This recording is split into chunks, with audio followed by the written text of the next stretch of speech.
ইতিহাসের সেরা ভুল করলো তারেক জিয়া। নেপথ্যে কোন শক্তি বিএনপিকে চালায়? বিএনপির এই ভুলের মধ্য দিয়ে ঘটনা ফাঁস হয়ে গেল এবং যে ভুল করলো এর মাসুল বিএনপিকে কড়াই গন্ডায় দিতে হবে। জামাত কড়াই গন্ডায় এর হিসাব নিবে এবং প্রকৃতির প্রতিশোধের মুখে পড়বে বিএনপি। এর চাইতে নির্মমতা, এর চাইতে নোংরামি, এর চাইতে জঘন্য কাজ আর হতে পারে না। এবং বাংলাদেশ কিংবা বাংলাদেশের রাজনৈতিক দলগুলো যে কতটা নিরুপায়, অসহায়, তাদের হাত পা যে কতটা বাধা, সেটাও এই ঘটনার মধ্যে দিয়ে স্পষ্ট হয়ে গেছে। দর্শক, খবর, গণভোট সহ অন্তর্বর্তী সরকারের জারি করা 11 অধ্যাদেশ বাতিলের সুপারিশ। 11 অধ্যাদেশ কেন বাতিল করেছে আমি সব বিষয় নিয়ে আলোচনা করব না। সে 11 অধ্যাদেশের মধ্যে আছে গুম অধ্যাদেশ, মানবাধিকার অধ্যাদেশ, বিচার বিভাগ পৃথকীকরণ অধ্যাদেশ, মানে আলাদা জুডিশিয়াল সেক্রেটারির গঠনের অধ্যাদেশ, এগুলো বাতিল। এবার আসেন গুম অধ্যাদেশ নিয়ে। কি জঘন্য বিএনপি, কি নিকৃষ্ট, কি দুঃসহ যে বিএনপি সাবেক এমপি ইলিয়াস আলী গুমের শিকার হয়েছেন এবং তাকে গুম করার পর তাকে হত্যা করা হয়েছে।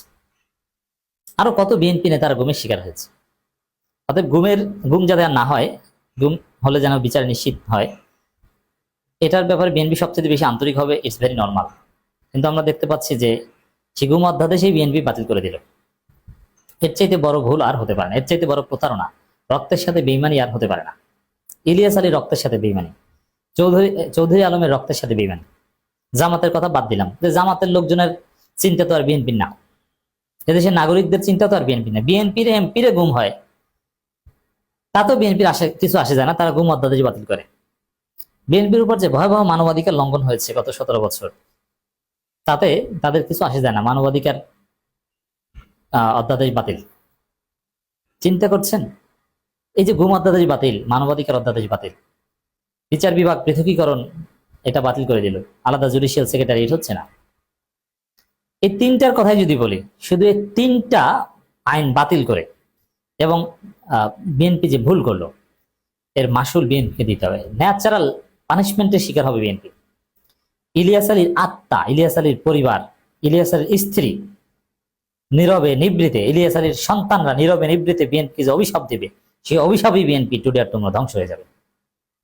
দর্শক,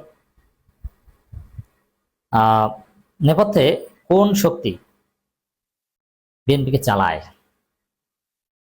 এখান থেকে স্পষ্ট হয়ে গেল। কি সেটা দেখেন, বিএনপি গুম অধ্যাদেশ বাতিল করতে চাওয়ার কথা না, কারণ বিএনপির ইমোশন জড়িত থাকার কথা। এবং গুম অধ্যাদেশকে বিএনপি অ্যাপ্রিসিয়েট করেছিল ইউনূসের সময়, জানা ইউনূস একটা মহান কাজ করছে, গুম অধ্যাদেশ করছে, আর আশা করি গুম হবে না। এবং এই অধ্যাদেশের সাথে জড়িত বা বিএনপির লোকজনই জড়িত ছিল। এখন তারেক রহমান বুকে পাথর চাপা দিয়ে এখানে সংসদীয় কমিটি অমুক তমুক এগুলো বলে, এটা তারেক রহমান বাতিল করতে নির্দেশ দিয়েছেন। এটা টোটাল সংসদীয় কমিটি যাই বলুক না কেন, তারেক রহমান যদি বলতেন গুম অধ্যাদেশ থাকবে থাকতো, তারেক রহমান যদি বলেন পাস পাস, এটা যে কেউ বুঝে। অতএব এখানে অন্য কারো, যেমন এই গুম অধ্যাদেশ বাতিল যারা করিয়েছে তারা কিন্তু সংসদীয় কমিটির সাথে যোগাযোগ করেনি। বিএনপি গুম অধ্যাদেশ বাতিল করেনি, বিএনপিকে গুম অধ্যাদেশ বাতিল করতে বাধ্য করা হয়েছে। যারা বাধ্য করেছে তারা সংসদীয় কমিটির সাথে যোগাযোগ করেনি, তারা তারেক রহমানের সাথে যোগাযোগ করে তারেক রহমানের মাধ্যমে সংসদীয় কমিটিকে বলিয়েছে যে বাবারা এটা বাদ দিয়ে দাও।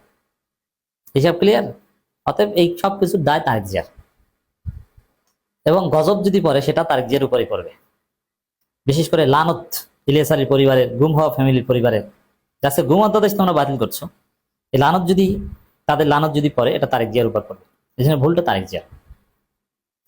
এখন বিএনপিকে বাধ্য করিয়েছে কারা? ডিজিএফআই। যে ডিজিএফআই ইলিয়াস আলীকে গুম করেছে, যেই বাংলাদেশের সমস্ত গুমের কথা হচ্ছে ডিজিএফআই। ডিজিএফআই শুধু বাংলাদেশের ভিতরে গুম করতো না, গুম করে ভারতে পাচার করত। এই যে আয়নাঘর নির্মাণ করেছে কারা? ডিজিএফআই। ব্রিগেডিয়ার জেনারেল আব্দুল্লাহ আমান আজমিকে গুম করেছেন কারা? ডিজিএফআই। এছাড়া ব্যারিস্টার আরমানকে গুম করেছিল কারা? ডিজিএফআই। এই ডিজিএফআই বিএনপিকে চাপ দিয়ে গুম অধ্যাদেশ সহ গুরুত্বপূর্ণ অধ্যাদেশ বাতিল করিয়েছে। এখন প্রশ্ন করতে পারেন যে ডিজিএফআই বলছে আর তারেক জিয়া চুপসে যে বাতিল করেছে কেন? তারেক জিয়া তাদের কথা শুনতে হবে কেন? ডিজিএফআই সাবেক মহাপরিচালককে তারেক জিয়া জেলে ঢুকিয়েছেন, রিমান্ডে আছে। এটার উত্তর হচ্ছে বিএনপি সরকার যে ক্ষমতা এসেছে এবার, এই ক্ষমতায় এনে দিয়েছে ডিজিএফআই। ওই যে আমরা বললেন যে ডিপ স্টেট ক্ষমতা এনেছে, ওই ডিপ স্টেটের মূল অনুষঙ্গ হচ্ছে ডিজিএফআই। এই যে কারচুপি, হঠাৎ করে নির্বাচনের ফলাফল ঘোষণা হয় হয় হয় জামাত জিতে আছে, জামাত জিতে আছে, জামাত ক্ষমতা আসছে আসছে আসছে, 170+ সিট পাবে, সন্ধ্যার পর চারিদিকে জামাতের জোয়ার, হঠাৎ করে ফলাফল ঘোষণা বন্ধ, গভীর রাতে মিডিয়া খবর প্রকাশ, রেজাল্ট দেওয়ার আগেই বলে দিচ্ছে যে বিএনপি জিতছে, বিএনপি জিতছে, ওই অনুযায়ী পরে ফল সাজিয়ে প্রচার করা হয়েছে। কারণ এই যে ফলাফল টেম্পারিং করা হয়েছে, রেজাল্ট ইঞ্জিনিয়ারিং, এটা কারা করেছে? এটাও ডিজিএফআই করেছে। আরো অতি সূক্ষ্ম কারচুপির সুযোগ করে দিয়েছে কারা? ডিজিএফআই। এমনকি এই যে সুইং ভোটারদের জামাত বিরোধী বানানো শেষ মুহূর্তে নাটক করে, যেমন ঠাকুরগাঁও জেলা আমিরকে গ্রেপ্তার করা, সেই বস্তায় বস্তায় টাকা পাওয়ার যে কাণ্ড, যেটা জামাতের বড় ক্ষতি হয়েছে, এই ঘটনা কারা ঘটিয়েছে? ওটাও ডিজিএফআই। সেই জুলকারনাইন সাহেবের কাছে ভিডিও কারা পাঠিয়েছে? ডিজিএফআই। অতএব বিএনপিকে ক্ষমতা এনেছে, আনতে হেল্প করেছে ডিজিএফআই। অতএব তাদের কাছে তো বিএনপি তারেক জিয়া ধরা, তাদের কথা তো শুনতেই হবে। তাদের কথায় এই গুম অধ্যাদেশ বাতিল করছে। মানবাধিকার অধ্যাদেশেও সেই মানবাধিকার অধ্যাদেশের এমন এমন উপাদান আছে যাতে ডিজিএফআই বা যে কোনো আইন শৃঙ্খলা রক্ষাকারী বাহিনী তারা ধরা পড়ার যথেষ্ট সম্ভাবনা ছিল। শুধু এটা না, বিচার বিভাগ পৃথকীকরণ, এখানে অবশ্য বিএনপির ধান্দা আছে। এই যে 11 অধ্যাদেশ বাতিলের সুপারিশ, 11 অধ্যাদেশের সবকিছু যে ডিজিএফআই প্রেসক্রিপশনে করেছে তা না, কিছু কিছু নিজেদের খায়েশ থেকে করেছে। বিশেষ করে বিচার বিভাগ পৃথকীকরণ, আর আলাদা জুডিশিয়াল সেক্রেটারিয়েট করা যাবে না, এটা বিএনপির লোকজন একটা বিরাট ব্যবসা বাণিজ্য। তারা বদলি বাণিজ্য করবে বিচারকদের মাধ্যমে প্রতিপক্ষকে হয়রানি করবে, রায় তারা লিখে দিবে, বিচারকরা বিএনপি সরকারের কাছে ধরা থাকবে। এটা তাদের নিজস্ব খায়েশ, ক্ষমতা আসলে এভাবে নিয়ন্ত্রণ করতে চায়। কারণ বিচার বিভাগ স্বাধীন হলে তখন তার ভিন্ন মতকে দমন করা যাবে না, তখন ইচ্ছা মতো ক্ষমতায় থাকা যাবে না, তখন ক্ষমতার ভিত নড়বড়ে হয়ে যাবে, কারণ বিচার বিভাগ স্বাধীন। আর বিএনপি মনে করে যে শুধু শিবিরের ছেলেরা ব্যাপকভাবে বিজেএস হয়, বিচারক হয়। অতএব কপালে বিপদ আছে যদি এটা রাজনৈতিক নিয়ন্ত্রণ না করি। অন্তর্বর্তী সরকারে জারি করা 133টি অধ্যাদেশের মধ্যে গণভোট সহ 11টি অধ্যাদেশ বাতিল করার সুপারিশ করেছে জাতীয় সংসদ গঠিত বিশেষ কমিটি সরকারের পক্ষের সংসদ সদস্যরা। এখানে গণভোট অধ্যাদেশ বাতিল করা, এটা এই ওহি এসেছে ভারত থেকে। গুম অধ্যাদেশ আর মানবাধিকার অধ্যাদেশ, এটা বাতিলের চাপ, বাতিল করাতে বাধ্য করেছে ডিজিএফআই। আর গণভোট অধ্যাদেশ বাতিল করাতে বাধ্য করেছে ভারত। কারণ গণভোট যদি কার্যকর হয়, স্থায়ী ভিত্তি পায়, এবং এর ফলে যদি 72 সংবিধান বাতিল হয়, তাহলে ভারতের হেজিমনি বাংলাদেশে থাকে না। অতএব নেপথ্যে কোন শক্তি বিএনপিকে বাধ্য করে বা বিএনপিকে চালায়, আশা করি ঘটনা বুঝতে পেরেছেন।